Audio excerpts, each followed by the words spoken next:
Ancient Rome, a land of grandeur, power, and unmatched innovation, where the impossible was made possible. From colossal feats of engineering to epic battles, the story of ancient Rome is a tapestry woven with triumphs and tragedies that still captivate us to this day. Get ready to explore the top 10 insane facts about ancient Rome and be prepared to be amazed. Don't forget to subscribe to our channel if you haven't already. Let's dive into the astonishing world of ancient Rome.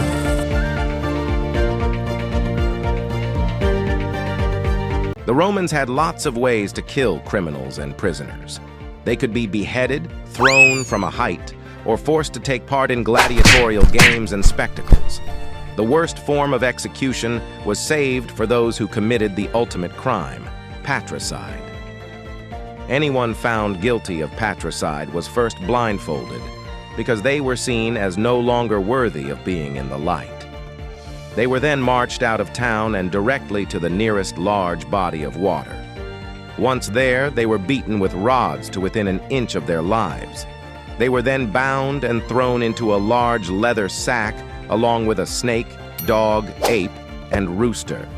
The whole posse was then thrown into the water where they either drowned or were killed by the threshing elements. Did you know that in ancient Rome, being a blonde woman was not necessarily a good thing? You see, the Romans had a bit of an obsession with social standing and class, and blonde hair was associated with the Gauls and barbarians. So to make sure that no good and honest Roman woman was mistaken for a prostitute, a law was brought in that stated prostitutes had to dye their hair blonde. Talk about bad news for the naturally blonde women. But wait, there's more. Prostitution in ancient Rome was 100% legal, and there were no social repercussions for men who used their services. However, the prostitutes themselves, especially the lower class ones, tended to be looked down upon. It's like the Romans were saying, "Sure, you can use their services, but don't associate with them in public." And what about those Gauls and barbarians? Well, apparently, they were the OG blondes, and the Romans wanted to make sure that the prostitutes looked more like them and less like the regal Roman ladies. So, they forced the prostitutes to dye their hair blonde. It's like a bad hair day that lasted for centuries. Gladiatorial contests were not the most popular shows with ancient Romans. Films such as Gladiator and Spartacus drew the public's interest in gladiatorial and chariot racing events that entertained Roman citizens all over the empire. But chariot racing was far more popular. This was an equivalent of Formula One racing and on a par with the popularity of football today across the world. Ancient Rome was always a patriarchal society. But in the early days, the Romans really took it to extremes. In early Rome, the members of a man's family were essentially his possessions. He could do with them what he wished, even sell his sons into slavery. It was up to the father to choose how he punished his children. If he felt that his children deserved to die, then he could kill his children without legal issues. Even leaving home didn't mean his children were safe. Even after being married off and leaving the nest, a daughter could still be murdered by her father. Sons were never safe either.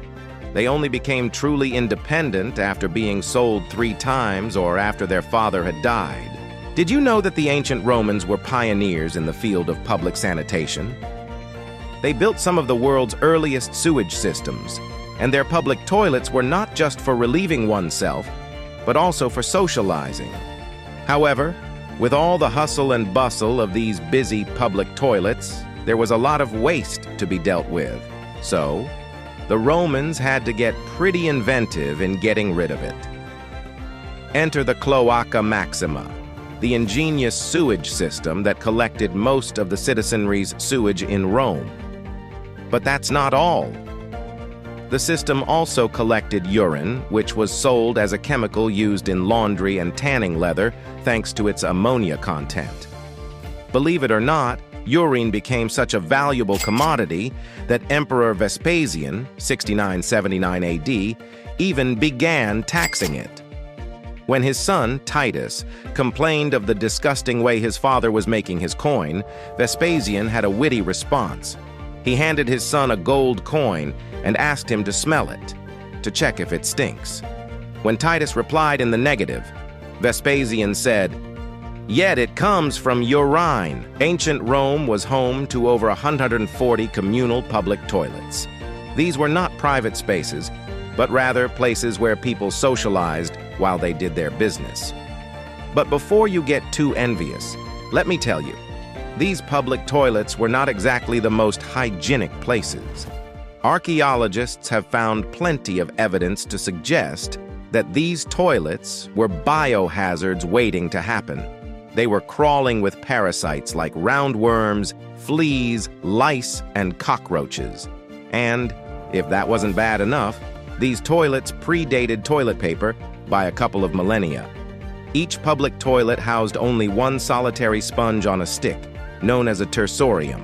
They were reused by other people, and, to make matters worse, animals like rats and snakes lived in the sewage system. But wait, it gets even crazier. The toilets also produced large amounts of methane, which had a nasty habit of building up beneath the toilets until it finally ignited and became startlingly explosive. The Romans tended to leave indigenous people's belief systems pretty much well alone. At most, the Romans had a habit of assimilating other people's religions into their own. Hence why the Roman and Greek pantheons are so similar. So why did the Romans have such an issue with the Jews and early Christians for so long? Well, a part of the reason is simply that Jewish and Christian practices grossed the Romans out. The Romans really didn't approve of the Jewish practice of circumcision, seeing it as a cruel form of genital mutilation. The Romans did some pretty dreadful deeds in the name of their gods, but apparently that little bit of skin at the tip of the penis was a step too far, even for them.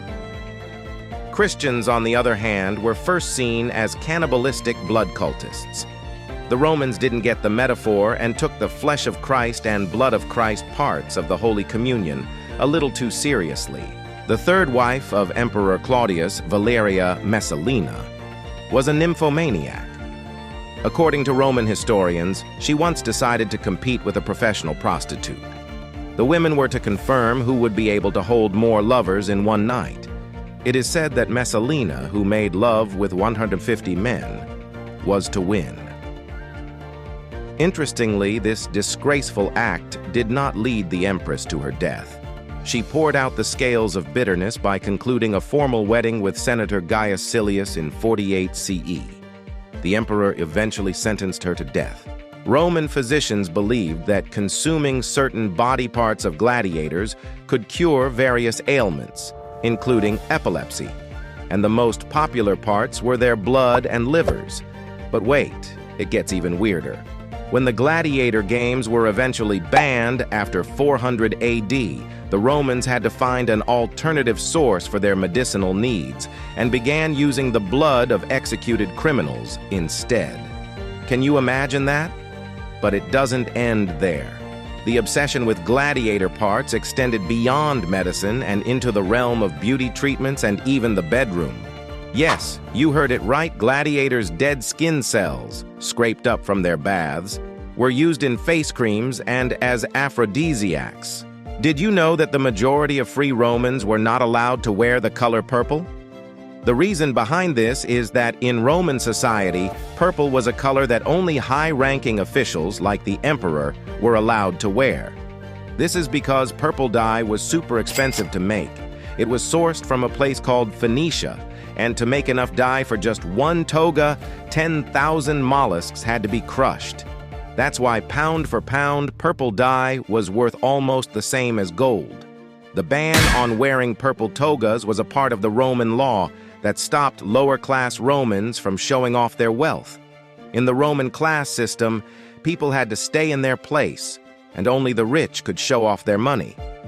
So, if you ever see someone wearing purple, remember the cool story behind why it was once forbidden to wear for most people in Rome.